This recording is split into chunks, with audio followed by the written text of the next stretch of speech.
Letné vysielanie TV naša nás stále zavoje do nejakého iného kúta Košíc, no a teraz možno už spoznávate pozadie za mnou. Áno, správne, nachádzame sa na Furči na Bicrossovej trati, pretože práve tu môžu decká tráviť letné prázdniny a dokonca z nich môže raz vyrásť aj majster Slovenska. Možno práve tak ako Jogi Semančík. Jogi, ahoj. Čau. Ahojte všetci.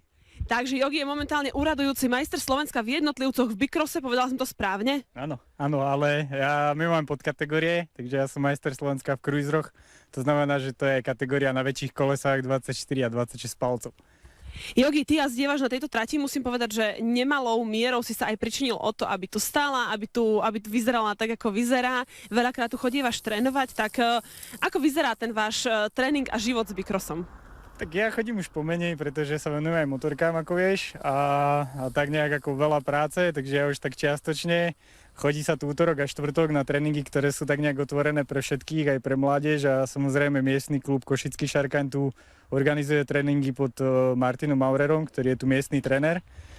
Samozrejme ja sa na tú dráhu chodím voziť, ako mi vychádza čas, ako tohto roku dosť málo. Viac sa pripravím kondične na cestnom bicykli, pretože kondička je asi najdôležitejšia a ja už čerpám možno skúsenosti a techniku z tých rokov, čo mám odjazdené, takže tak. Ty si naozaj súťažiaco aktívny, si aktívny ale aj tréningovo. Staráš sa teda aj o mládež, dá sa povedať, pretože pre mnohých týchto chalanov si aj vzorom. Tak nám skús tak povedať možno, že v akom stave je Bicross a vôbec cyklistika v Košiciach? Tak ako Košiciach je, myslím si, že cyklistická scéna veľmi veľká, len možno, že ešte tu na Slovensku to nie je také gro, jak v iných štátoch, že proste dávajú prednosť bicyklom pred autami, takže si myslím, že za chvíľočku všetky organizácie a občianske združenia pomaličky budú podľa mňa podporené aj z tých štátnych sektorov, teda snažíme sa o to. Myslím si celkovo, že bicykel je taká prirodzená vec pre ľudí a pre deti na rozvoj pohybových aktivít, už keď tá telesná nie je známkovaná, nie je tam nejaká motivácia, tak aspoň tie deti sa môžu tuto realizovať, pretože na tejto trati, ako či budem jazdiť cross country, zjazd alebo bicross, tu sa naučím základom bicyklovania a proste pohybového aparátu nervovej sústavy. Akože myslím si, že to je asi najlepšie pre detičky od útleho veku sa voziť na bicykli. Je to naozaj tak, ale mňa ešte zaujíma jedna vec, pretože na Bicrosse je zaujímavé to, že Bicrossom začínajú či už motocrossoví jazdci, či už jazdci, ktorí chcú chodiť downhill, teda zjazd dole z kopca, rôzne disciplíny, pretože je to výborné, počula som, keďže som Bicross nikdy nejazdila, že to výborné vraj na rovnováhu. V podstate vy musíte tieto všetky kopčeky, ktoré tu vidíme, dať tak, aby ste boli čo najrýchlejšie v cieli bez pedálovania. Rozumiem tomu správne? Nie, my pedalujeme od štartu, práve že štart je 80%, padá tu systém Random Start, je to vlastne hydraulický prosystém, ktorý je schválený UCI, Medzinárodnou cyklistickou federáciou, takže od 1 do 10 sekúnd spadne rampa, potom čo vlastne signál upozorní jazdcov. A štart je proste najväčšia výbušná zložka, proste tam človek proste vypálí z 0 na 100 a ide cez tie skoky viac menej na rovinkách šlape a cez skoky ide buď po zadnom alebo ich skáče. Na každom skoku je vlastne spôsob jazdy rôzny a každý jazdec má svoj štýl. Čiže niekto skáče, niekto jazdí po zadnom, ale po zemi je človek najrýchlejší, aj tak. No. Decká majú možnosť aj takto priamo pod blokmi tráviť svoj voľný čas. Ako to vy vnímate, od koľkých rokov možno, že by dieťa mohlo sadnúť na bicykel a je to fajn? Naozaj potom tie deti sú také vybúrenejšie? Samozrejme môžu sadnúť od tých 4 rokoch bez problémov. Aj trojročné tu dakedy jazdia nie je problém. A ja jazdím tu od mala, hej. Takže každé dieťa môže prísť a trénovať, hej. Je to otvorená dráha, hlavne zo sídliska detí. A vidíte, že koľko je tu nadšencov Bicrossu. Povedzme si, ak sa to nejakým rodičom zdá byť nebezpečné. Máme pre nich nejaký argument? Podľa mňa každý šport je nebezpečný, hej. Jak sa hovorí, aj pri šachoch môže sa niečo stať. A tento šport, ak si každý dáva pozor, není sa čo stať. Decká sú potom, predpokladám, vybité z energie a v podstate sú vybúrené. Je to skutočne tak, alebo ešte potom majú energiu aj na to, že ešte zvyknú aj zlostiť? Ja si skôr myslím, že tie malé deti tu na vôbec sa ako nevyčerpávajú, skôr ešte potom doma, keď ešte niečo robia, ale tu na vôbec. Hej, tie staršie, tie už 15-16, skôr by som povedal, že vymýšľajú, že nevládzu a takto, aby skončili s tréningom, než tie malé deti, tie idú stále non-stop. Tak ako sa ti páči tráviť leto na bicykli? Pekne. Nie si z toho unavený? Nie. Koľkokrát do týždňa trénujete? Aspoň dvakrát za týždeň alebo raz. Výborne. A ani teba to neunavuje? Nie. Vy ste dvaja odchovanci tejto bikrosovej trate tu v Košiciach. Jogio, sme sa už na to pýtali, ako trénuje a čo a ako tu na trati.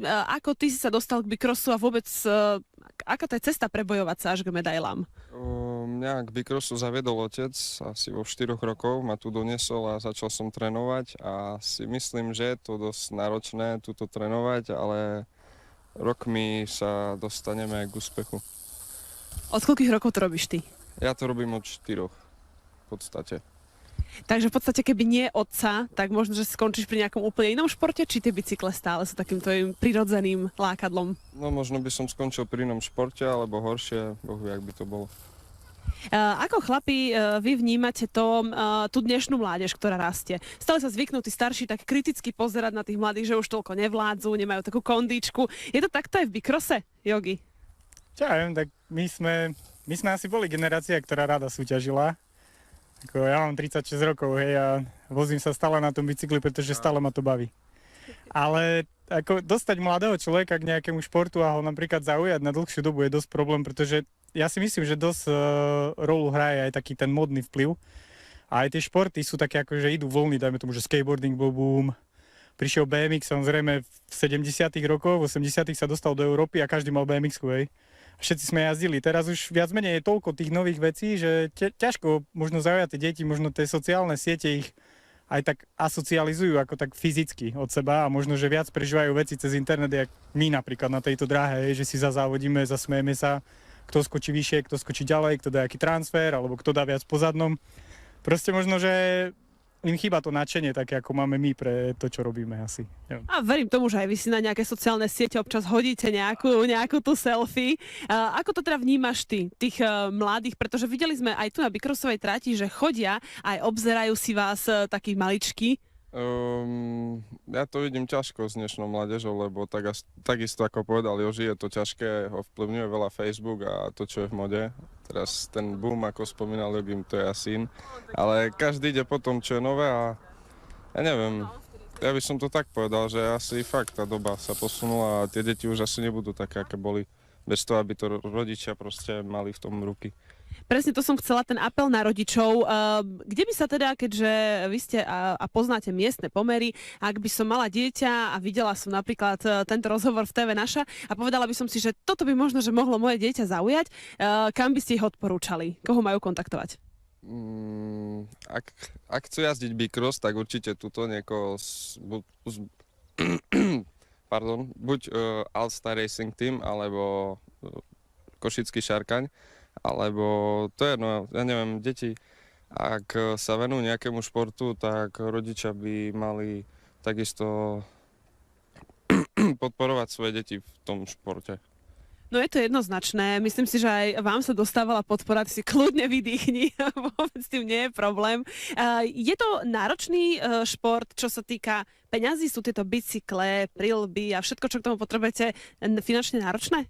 Ako, je tam určitý finančný náklad, je záležitosť aj samozrejme úrovne jazdca. Pre tých malých jazdcov tie bicykliky nie sú až také drahé, ale samozrejme nie je to len o bicykli, je to aj o prilbe, o chráničoch nejaké topánočky na to treba, plus dres a nohavice, ktoré sú vlastne ochranné prostriedky.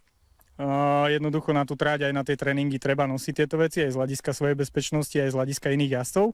Samozrejme, ako Tomáš hovoril, proste sú tu 2-krát do týždňa tréningy v útorok, štvrtok, ktoré organizuje Martin Maurer, ktorý bol v tomto rozhovore, je to miestny tréner Košického Šarkaňa a on sa tu o detičky veľmi dobre stará. Čiže on určite vie aj napríklad nejaké tie veci, ktoré asi vyjazdia, detičky rýchlo rastú. Čiže keď od 4-5 začne jazdiť, každý druhý rok mení bicykel alebo tretí. Čiže oni si tie bicykliky posúvajú, čiže určite je tu možnosť kúpiť aj jazdený bicyklík, prípadne nový, kto jak sa cíti, ako má peňažky. Ale samozrejme, stojí to za to, je to viac menej bicykel, má každé dieťa a myslím si, že každý má veľa energie a keď vidím, ako tie deti behajú hoc kde v parku, tak môžu behať aj na trati, ne? Prešli sme si, čo to znamená byť bikrosovým pretekárom od maličkých až po tých starších. Na vás všetkých športu chtivých samozrejme pozdravujeme z letného vysielania televízie Naša.